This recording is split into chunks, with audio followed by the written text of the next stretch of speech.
നമസ്കാരം. മലയാളി വാർത്തയിലേക്ക് സ്വാഗതം. കർണാടകയിലെ ഹാസൻ ജില്ലയിൽ നിന്നും വരുന്നത് ഒരു നടുക്കുന്ന വാർത്തയാണ്. അതായത് കാമുകനൊപ്പം ജീവിക്കാൻ വേണ്ടി ഭർത്താവിനെ കൊലപ്പെടുത്താൻ ശ്രമിച്ചു ഭാര്യ. മേഘാലയയിലുണ്ടായ സംഭവത്തിൻ്റെ ആഘാതം നമ്മളെ വിട്ട് മാറിയിട്ടില്ല. കാമുകനൊപ്പം ജീവിക്കാൻ ഭർത്താവിനെ കൊന്ന ഒരു ഭാര്യയുടെ വാർത്ത നമ്മൾ കഴിഞ്ഞ ദിവസങ്ങളിൽ അതിൻ്റെ ഒരു നടുക്കം മാറുന്നതിന് മുന്നെയാണ് കർണാടകയിൽ നിന്നും ഇത്തരത്തിലൊരു സംഭവം കൂടി റിപ്പോർട്ട് ചെയ്യപ്പെടുന്നത്.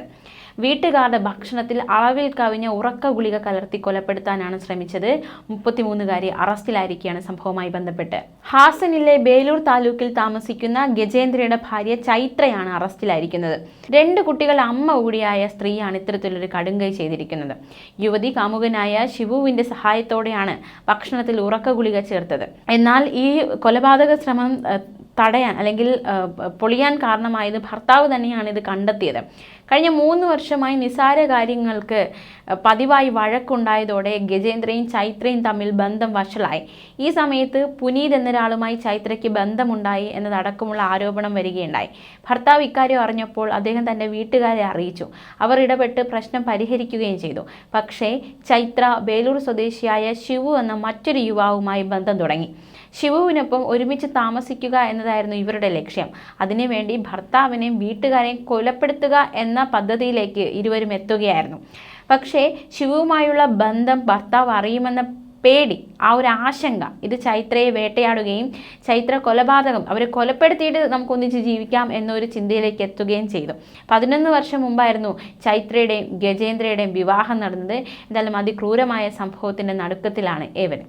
അതേസമയം കഴിഞ്ഞ ദിവസങ്ങൾക്ക് മേഘാലയയിലുണ്ടായ കൊലപാതകം, അതുമായി ബന്ധപ്പെട്ടുള്ള വിശദമായ വാർത്ത കൂടി നോക്കാം.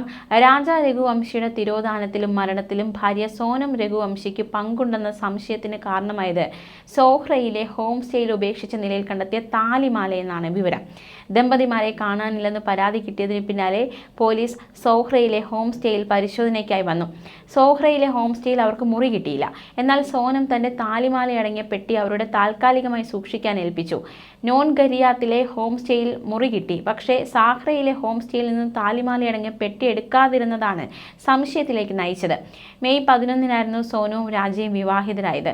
ഇൻഡോറിൽ വെച്ച് ഗംഭീരമായ ചടങ്ങുകളോടെ നടന്ന വിവാഹം കഴിഞ്ഞ് ദിവസങ്ങൾക്കകം മധുവിധു യാത്രയ്ക്കായി പുറപ്പെടുകയായിരുന്നു ഇരുവരും. കശ്മീരിൽ പോകാനുള്ള പദ്ധതി മാറ്റിവെച്ച് യാത്ര മേഘാലയയിലേക്ക് മാറ്റുകയായിരുന്നു. മെയ് 20-നാണ് ഇരുവരും ഇൻഡോറിൽ നിന്ന് ബംഗളൂരു വഴി ഗുവാഹത്തിയിലെത്തി കാമാഖ്യ ക്ഷേത്രം ഉൾപ്പെടെ സന്ദർശിക്കുന്നത്. അതിനുശേഷം 21-ാം തീയതി വൈകിട്ട് 6 മണിയോടെ മേഘാലയയുടെ തലസ്ഥാനമായ ഷില്ലോങ്ങിലെത്തുകയായിരുന്നു.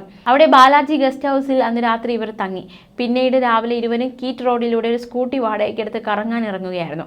3 ദിവസത്തിനകം തിരിച്ചെത്തുമെന്നും ആവശ്യമെങ്കിൽ വിളിക്കാമെന്നും ഗസ്റ്റ് ഹൗസ് മാനേജറെ അറിയിച്ചു. ഇരുവരും നേരെ ചിറാപുഞ്ചിയിലേക്ക് തിരിച്ചു.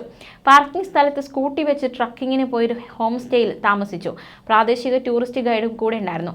പിറ്റേന്ന് രാവിലെ ഹോം സ്റ്റേയിൽ നിന്ന് മടങ്ങിയ ദമ്പതിമാർ മൗലഗിയത്താൽ തന്നെ തിരിച്ചെത്തി. അപ്പോൾ ഗൈഡ് കൂടെ ഉണ്ടായിരുന്നില്ല. പിന്നാലെ ഇരുവരെയും കാണാതായി എന്ന വാർത്ത പ്രചരിക്കുകയും കാണാതാവുന്നതിന് മുൻപ് സോനം രാജയുടെ അമ്മയെ വിളിച്ച് യാത്രാ വിവരങ്ങളൊക്കെ അറിയിക്കുകയും ചെയ്തിരുന്നു. പിന്നീട് 2 പേരെ ഫോണുകൾ വിളിച്ചിട്ട് കിട്ടാത്ത സ്ഥിതിയിലേക്ക് എത്തി. ചുറ്റുമുള്ള പ്രദേശങ്ങളിൽ തിരഞ്ഞു, പക്ഷെ കണ്ടെത്താൻ സാധിച്ചില്ല. 24 മണിക്കൂർ കഴിഞ്ഞ് ഈസ്റ്റ് ഗാസി ഗ്രാമത്തിൽ അവർ സഞ്ചരിച്ച സ്കൂട്ടി ഉപേക്ഷിക്കപ്പെട്ട നിലയിൽ കണ്ടെത്തുകയായിരുന്നു. താക്കോൽ വാഹനത്തിൽ തന്നെ ഘടിപ്പിച്ച നിലയിലായിരുന്നു. ഇതാണ് സംശയത്തിലേക്ക് നയിച്ചത്. കുടുംബത്തിന്റെ പരാതിയിൽ പോലീസ് സോനത്തിനും രാജയ്ക്കുമായുള്ള തിരച്ചിൽ തുടങ്ങിയിരുന്നു. ഡ്രോൺ ഉപയോഗിച്ചുള്ള അന്വേഷണത്തിൽ രാജയുടെ മൃതദേഹം ഒരു വെള്ളച്ചാട്ടത്തിനടിയിലുള്ള മലയിടുക്കിൽ കണ്ടെത്തുകയായിരുന്നു. തുടർന്ന് ഭാര്യയ്ക്കായുള്ള അന്വേഷണത്തിലായിരുന്നു പോലീസ്. സോനുവും കൊല്ലപ്പെട്ടിരിക്കാനുള്ള സാധ്യതയിലേക്കായിരുന്നു അന്വേഷണം ചെന്ന് നിന്നത്. പക്ഷേ സോനത്തിനൊപ്പം 3 പുരുഷന്മാരെ കണ്ടെന്ന ടൂറിസ്റ്റ് ഗൈഡിന്റെ മൊഴി പോലീസിൽ സംശയമുണ്ടാക്കുകയും ആ രീതിയിൽ അന്വേഷണം നടത്തുകയുമായിരുന്നു. രാജ് കുഷ്വാഹ എന്ന യുവാവുമായുള്ള ബന്ധം തുടരുന്നതിനായി ഭർത്താവിനെ കൊലപ്പെടുത്താൻ സോനം പദ്ധതിയിടുകയായിരുന്നു കാമുകനുമൊപ്പം ചേർന്ന്. അതിനായി രാജ് കുഷ്വാഹയെ മേഘാലയയിലേക്ക് വിളിച്ചു വരുത്തി. പദ്ധതി വിജയമാക്കാൻ വിശാൽ ചൗഹാൻ, അനന്ത്കുമാർ, ആകാശ് രജപുത് എന്നിവരെ രാജ് വാടകയ്ക്കെടുത്തു. തങ്ങളുടെ സ്ഥലത്തെക്കുറിച്ചുള്ള വിവരങ്ങൾ കൊലയാളികൾക്ക് നൽകിയത് സോനമായിരുന്നു. ലൈവ് ലൊക്കേഷൻ അടക്കം അയച്ചു കൊടുത്തു ഇവർക്കായിട്ട്.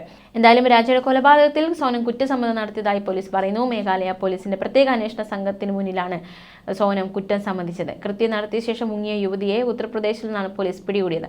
എന്നാൽ പ്രാഥമിക ചോദ്യം ചെയ്യലിൽ പ്രതി കുറ്റം സമ്മതിച്ചിരുന്നില്ല.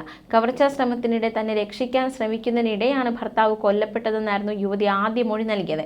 തുടർന്ന് യുവതിയെ ഷില്ലോങ്ങിൽ എത്തിച്ചെങ്കിലും ഉത്തർപ്രദേശിലെ ഗാസിപൂരിൽ നിന്ന് ഷില്ലോങ് വരെയുള്ള 27 മണിക്കൂർ നീണ്ട യാത്രയ്ക്കിടെ ഒരക്ഷരം പോലും ഇവർ മിണ്ടിയിട്ടില്ല. പിന്നീട് മേഘാലയ പോലീസിന്റെ പ്രത്യേക അന്വേഷണ സംഘം ചോദ്യം ചെയ്തു. ചോദ്യം ചെയ്യലിലാണ് കവർച്ചാ ശ്രമത്തിനിടെ നടന്ന കൊലപാതകമെന്ന് പ്രതി പറഞ്ഞത്. പക്ഷേ പ്രതിയുടെ കള്ളങ്ങൾ പോലീസ് പൊളിച്ചടുക്കുകയായിരുന്നു. പോലീസ് സംഘം തെളിവുകൾ നിരത്തി ചോദ്യം ചെയ്തു. ഇതോടെ സോനത്തിന് പിടിച്ചു നിൽക്കാൻ സാധിച്ചില്ല. തുടർന്ന് പൊട്ടിക്കരഞ്ഞുകൊണ്ട് താൻ ഭർത്താവിനെ കൊലപ്പെടുത്താൻ കൂട്ടുനിന്നു എന്നതടക്കമുള്ള ഒരു ഏറ്റുപറച്ചിലാണ് പിന്നീട് സോനത്തിന്റെ ഭാഗത്തു നിന്നുണ്ടായത്. എന്തായാലും അതിക്രൂരമായ കൊലപാതകത്തിന്റെ നടുക്കത്തിലാണ് ഉറ്റവരും ഉടയവരുമല്ല. അതിനിടെ സോനവും കാമുകനായ രാജ് കുശ്വാഹയും തമ്മിലുള്ള പ്രണയത്തെക്കുറിച്ച് സോനത്തിന്റെ വീട്ടുകാർക്ക് നേരത്തെ അറിയാമായിരുന്നുവെന്ന് രാജാ രഘുവംശിയുടെ ബന്ധുക്കൾ കുറ്റപ്പെടുത്തി. താല്പര്യമില്ലാതെയാണ് സോനം രാജാ രഘുവംശിയെ വിവാഹം കഴിച്ചതെന്നും രാജായുടെ സഹോദരനായ വിപിൻ രഘുവംശി ആരോപിക്കുകയുണ്ടായി. സ്ഥാപനത്തിലെ ജീവനക്കാരനായ രാജ് കുശ്വാഹയുമായുള്ള പ്രണയത്തെക്കുറിച്ച് സോനം അമ്മയോട് പറഞ്ഞിരുന്നു. രാജാ രഘുവംശിയെ വിവാഹം കഴിക്കാൻ താല്പര്യമില്ലെന്നും പറഞ്ഞു. എന്നാൽ അമ്മ മകളുടെ പ്രണയത്തെ അംഗീകരിച്ചില്ല. അമ്മ തടസ്സം നിന്നു. രാജാ രഘുവംശിയെ വിവാഹം കഴിക്കണമെന്ന് നിർബന്ധം മാതാപിതാക്കൾ മുന്നോട്ട് വയ്ക്കുകയും ചെയ്തു. അങ്ങനെ മാതാപിതാക്കളുടെ ഒരു വാശി അല്ലെങ്കിൽ അവരുടെ ഒരു നിർബന്ധത്തിന് വഴങ്ങിയാണ് രാജായെ വിവാഹം കഴിക്കുക എന്ന തീരുമാനത്തിലേക്ക് സോനം എത്തിയത്. പക്ഷേ ഞാൻ അയാളോട് ചെയ്യാൻ പോകുന്നത് എന്താണെന്ന് നിങ്ങൾ കാണുമെന്നും എല്ലാവരും അനുഭവിക്കുമെന്നായിരുന്നു സോനം ഭീഷണിപ്പെടുത്തിയത്. ആ ഭീഷണി രാജാ രഘുവംശിയെ കൊലപ്പെടുത്തുമെന്നുള്ള ഭീഷണിയാണെന്ന് കരുതിയില്ല എന്നതടക്കമുള്ള പ്രതികരണമാണ് കുടുംബം നടത്തിയിരിക്കുന്നത്.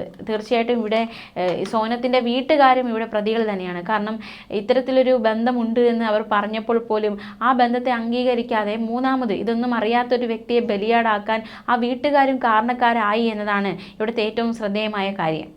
ന്യൂസ് ഡെസ്ക് മലയാളി വാർത്ത.